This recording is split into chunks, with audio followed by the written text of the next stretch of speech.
This man is in big trouble for luring a young woman to a date. And what happened next would shock everyone who knew her. Samantha Reid, 29, thought she was meeting the man of her dreams. Or at least the man she'd been talking to on Facebook for 6 months.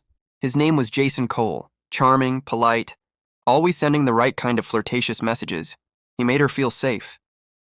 Until the night she got on a bus to Louisiana, she had no idea just how dangerous he really was.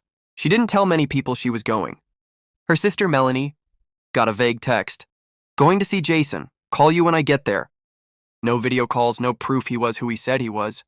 Just promises, smiles, and hours of online conversation. When Samantha stepped off the bus into the dark, rainy night, she noticed something immediately. The town was small. Too small. Empty streets, one flickering gas station, a silence that felt heavy. Then came the truck. It wasn't the glossy, filtered photo Jason had posted. It was black, dented, the kind of vehicle you see in movies right before things go horribly wrong. Jason got out, his face familiar yet wrong. Older, heavier, beard scraggly. But he smiled, and she wanted to believe in him. "You look even better in person," he said. And with that, Samantha climbed in. They drove deeper into the night. Streetlights vanished. Woods pressed in on both sides. Rain pounded the windshield. Her phone lost signal. Jason smirked. "Don't worry," he said. "My place has got Wi-Fi." When they arrived, Samantha realized her mistake. This wasn't a home. It was a rundown trailer sitting alone in a clearing. The porch light flickered like it was dying. Inside, the smell hit her first. Beer, cigarettes, and something metallic.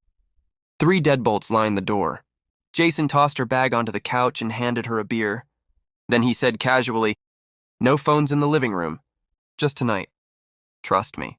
Something about that tone made her chest tighten. Hours passed. At first, he was charming, talking about his life, the town, small talk that should have been comforting. But slowly, the tension in the room shifted. Questions that were too sharp. Stares that lingered too long. A smile that didn't quite reach his eyes. By midnight, the storm outside made the trailer shudder. Samantha noticed the knife on the counter. She laughed nervously. Jason didn't. "I set up the back room for you," he said. "It doesn't lock from the inside." That's when fear fully replaced the thrill she'd felt on the bus. Samantha sat on the mattress, heart pounding, hands shaking. Every floorboard creak sounded like footsteps closing in. Every shadow seemed alive. Outside, the rain turned to a steady drumbeat. Jason's voice whispered through the hallway. "You still awake?" The handle of the back room door turned slowly. Samantha froze. And in that moment, she knew. Jason Cole hadn't invited her here for a date. He had planned this. By morning, the town would hear nothing. By the time anyone knew Samantha was missing, she'd already be caught in a nightmare no one could imagine. This man, he was about to change everything. This man is now facing justice.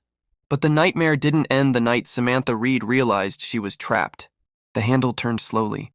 Jason Cole stepped inside the back room, his shadow swallowing the small mattress where Samantha sat, frozen. "You weren't sleeping," he said, calm, controlled. Her heart raced. Every option felt impossible. Her phone, dead signal, nearly dead battery, was useless. The trailer's walls seemed to close in. She tried bargaining, pleading, thinking maybe words could save her. They didn't. By the time the first hints of sunlight sliced through the cracked blinds, Samantha was gone. The trailer was quiet. Too quiet. Outside, the rain had stopped. Jason's black truck was gone. Only the empty clearing remained. Back home, her sister Melanie was getting worried. A text unanswered. A call that went straight to voicemail. By Monday morning, she filed a missing persons report. Police transferred the case to Louisiana, where Samantha had disappeared. Detective Carla Ruiz took the lead. She drove to Jason's trailer, finding the place abandoned, every sign of normal life erased. Neighbors remembered a truck, a man who seemed polite but left too quickly. Nothing more. Then came a call from a fisherman. He'd found a body tangled in roots along the riverbank, a young woman, pale, soaked, bruised on her wrists. It was Samantha. Jason Cole became the target of every alert in the state. Law enforcement tracked every lead, every last online footprint he had. Social media messages revealed a pattern. Women from out of state, disappearing after meeting him. A pawn shop owner tipped police off. Jason had tried to sell a gold necklace with Samantha's initials engraved on it. That one small slip gave them his location. Police moved fast. They cornered him in an abandoned barn 40 miles away. Armed and agitated, he shouted, raged, and muttered about women lying to him. "You had other women," Detective Ruiz said. "Some came back." "Some didn't," he replied, a smirk curling across his lips. Those words unlocked dozens of cold cases. Jason Cole faced charges for Samantha's rape and murder, and investigators were now connecting him to several other disappearances. His defense tried to spin it as an accident, a misunderstanding, even mutual decisions gone wrong. But the evidence was overwhelming. The necklace, the bruises, the damning phone data. The jury deliberated for less than a day. Life without parole. At sentencing, Melanie spoke for her sister. She thought she was meeting someone she could trust. Instead, she met a man who had planned her death. Jason didn't look at anyone. Not the judge, not Melanie, not the cameras. Only himself. Samantha Reid's story doesn't end in obscurity. Her Facebook page is now maintained by her sister.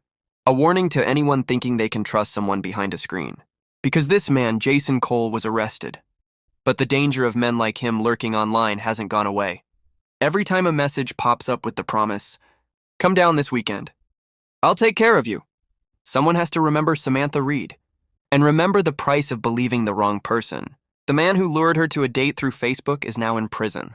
But the echoes of that night and the lesson it carries remain. Samantha Reid is gone, but her story is louder than ever.